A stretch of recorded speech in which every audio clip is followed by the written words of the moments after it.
Скажите, а на вот что людям потребны обдымки? Не знаю, девушки, основное, что обнялся станет приятно. Это передача энергии, тепла одного человека другому.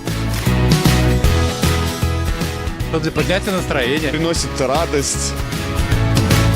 Ну, это приятно, когда люди обнимаются.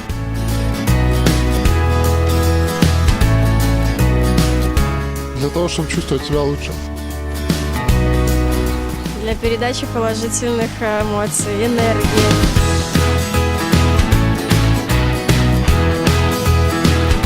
Для эмоций. Для настроения, для любви.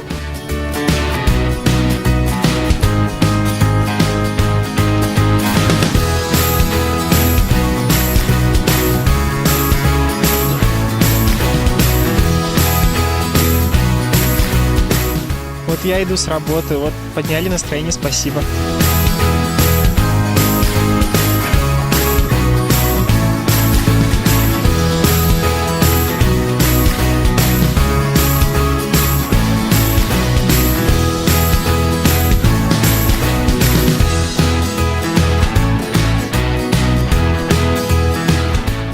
А психологи говорят, 8 раз в день надо обниматься.